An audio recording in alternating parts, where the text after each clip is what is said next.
Okay, so you might be asking yourself, should I let my teen drive after we've talked about all of this? Now, I would just want to acknowledge that this is a very sensitive issue, a very sort of parent-family decision to make. Um, and so you might want to know what the experts say. And this paper that I'm referencing here, Adouin et al. In 2019, included the opinions of several experts on this topic. I was one of them. And all of us agreed that obtaining a permit and having lots of supervised practice is very important, and that we would recommend that you do that. We did not agree on whether independent licensure was appropriate.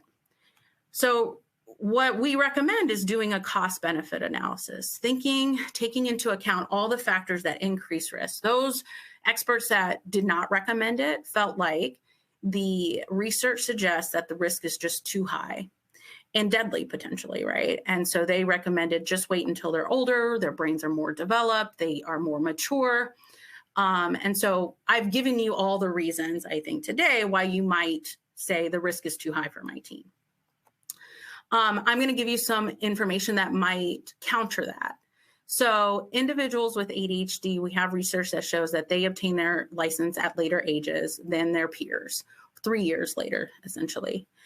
To address the teen driving problem, all 50 states have developed a graduated driver's licensing system, GDL system, but how they are implemented really varies. So comprehensive GDL systems have all of these sort of bullet points here: minimum age of 16 years old for a learning permit, hold that permit for at least 12 months. You can read the rest there. What I want to highlight to you is that states vary in terms of how they implement the GDL system. Some states require that all teens, all novice drivers have a permit stage regardless of their age. So even beyond 18, if it's your first time getting a license, you need to go through this GDL system. Whereas other states like Missouri, where I am, 18-year-olds can obtain a full independent license without the permit system. And the permit system, what it does is allows teens to gain practice in a safer context. There are rules about how many peers they can have in the car. There are rules about not being able to use cell phones while driving. There are rules about not driving during risky times of day, so, late in the evening. So if you delay your teen obtaining their license, their independent license, until they're full adults in some states, they might miss out on this GDL practice period. Okay, so questions to ask yourself as you're making this very personal family decision.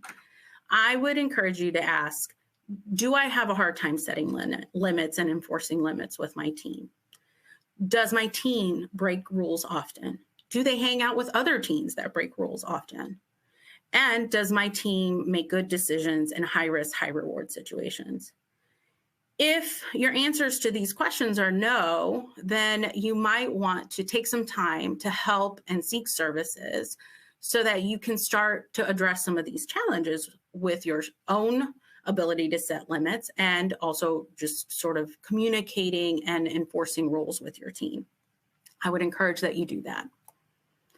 So if you're going to be navigating driving, or you'll navigate driving at any point. So regardless, I would say set a good example for your teen early. So talk out loud about your driving safety habits. I'm going to put my seatbelt on before I start the car. I'm going to put my cell phone away so that I don't get distracted. Say these things out loud to yourself so your teen can hear you do that. Break down the driving task into components. Start first in less busy environments, less complicated environments, less clear weather conditions during the daytime. Intersections. Start with easier intersections first, working up to more complex. Practice what to do in emergency situations. Overlearn, over practice.